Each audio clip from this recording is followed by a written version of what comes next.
Why freelancers are taking over the world.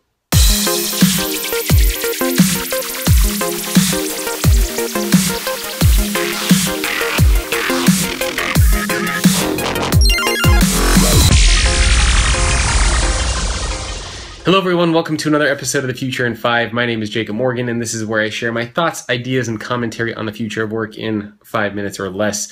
I'm getting ready to keynote a conference in a couple of days, the Staffing Industry Analyst Conference in Orlando, and my topic for my keynote is going to be all around the freelancer economy.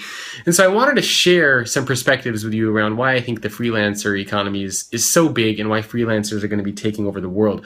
You may have seen some of the recent statistics. Intuit put out a report that said by 2020, 40% of Americans are going to be freelancers. The Freelancers Union did a big study, and they showed that 34% of the workforce today in the United States, at least, is already doing freelance work. We see sites like, or companies like Uber and Airbnb and Lyft. I mean, all these companies, Elance-oDesk, are really enabling freelance work to happen. So I wanted to briefly share the 8 factors or the 8 driving forces that I believe are enabling this. The first is globalization, which you'll recognize from the 5 trends shaping the future of work that I talked about before. Globalization is essentially this idea of the world becoming just like a big city. You know, the language that you speak, the currency that you transact, and the culture that you subscribe to. All these things are starting to matter less and less and less. The second big trend that we're seeing is around delayed retirement.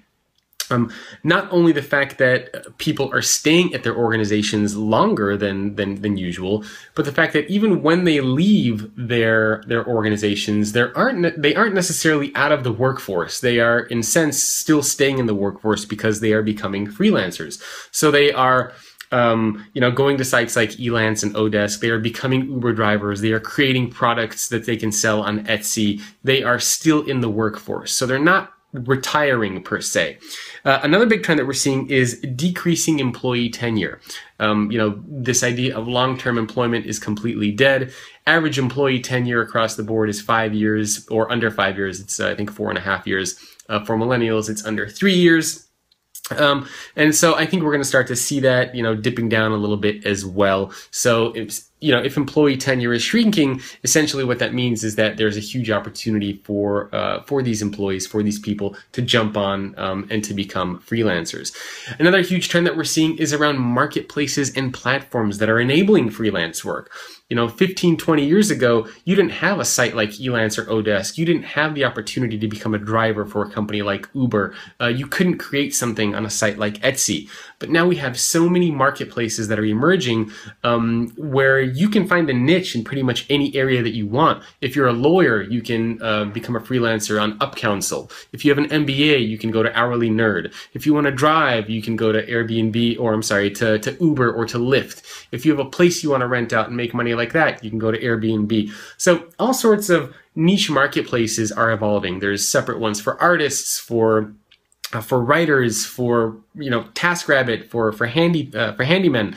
So all sorts of marketplaces are starting to emerge all over the place, and that is really enabling this freelancer economy to take shape and to grow. Another enabling force is job instability. Again, as I mentioned, this idea of long-term employment is completely dead. But job instability is a huge factor, right? We see a lot of economic challenges going around in the world, and nobody has job stability anymore. You don't know how long you're going to be at your current company. Companies are slashing jobs by the thousands whenever they need to just to make their numbers look good. And so if you fall in that group of the thousands of people that they're cutting, hey, guess what? You're out of luck, right? It's not the way it used to be in the past. Just because you're working for a large established organization doesn't really mean that you have any type of job security anymore. Another big trend that we're seeing is around mobility and technology. Mobility, more and more people are getting access to mobile phones, to smartphones, broadband connections, both fixed connections and mobile connections are increasing. And so what that means is you get access to more mobility, more internet, more web. You get access to more people, more resources, more information. You also get access to all of these platforms, right? You get access to the Elance and the oDesk. You get access to Zirtual. You get access to all of these companies where you can now start to offer your services. And so as mobile penetration becomes greater, as broadband internet penetration starts to increase, I think we will see more freelancers start to jump on this bandwagon, so to speak, and start to work for themselves. Another big trend or another big enabling force for the freelancer economy is decoupling healthcare from employment. A lot of people used to stay at their organizations because of their healthcare benefits. You wanted good healthcare for yourself and for your family.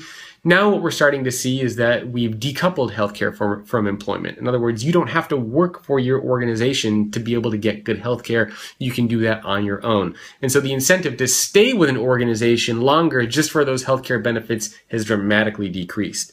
Another big enabling force is the freelancer ecosystem. So not just marketplaces and platforms where you can actually put up and offer products and services, but we're seeing an ecosystem emerge that is actually supporting freelancers. Sites like MBO partners allow freelancers, they help freelancers get set up. They can handle legal, they can handle financing and all that back-end stuff that they need. And this is just the tip of the iceberg. Just reading, Intuit QuickBooks recently released a product specifically for self-employed people. We see the Freelancers Union that is enabling these freelancers to come together to share best practices and ideas and get access to all sorts of resources. There's co-working locations that are springing up all over the place. There are sites like Pillow, where if you want to rent out your Airbnb space or your space to Airbnb, sites like Pillow exist to help make sure to facilitate all of that. They'll clean up your place. They'll make sure it looks good. They'll facilitate the relationship. So all these companies are starting to emerge, kind of like the middlemen that are enabling this sort of freelancer economy to take shape. And so it's not just you as an individual freelancer, it's you have support, right? Companies are now starting to spring up to actually support you and to enable you to take advantage of these marketplaces and these spaces. Separate insurance companies are springing up and giving insurance to drivers like Airbnb. I keep mixing up Airbnb and Uber, but insurance for Uber drivers or for Lyft drivers. There's a site called Peersorg that's creating this really valuable network and giving access to freelancers and all sorts of resources that they need. So a lot of things are happening, and I think this economy is going to dramatically increase.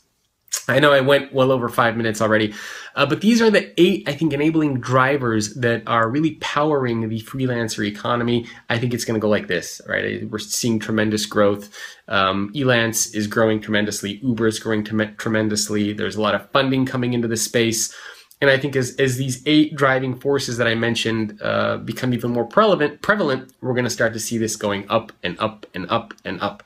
So I really think the freelancer economy is going to rule the world in the next couple of years. I'll do a separate video around, what I think organizations should be doing and thinking about. But for now, ignore the outside construction, by the way.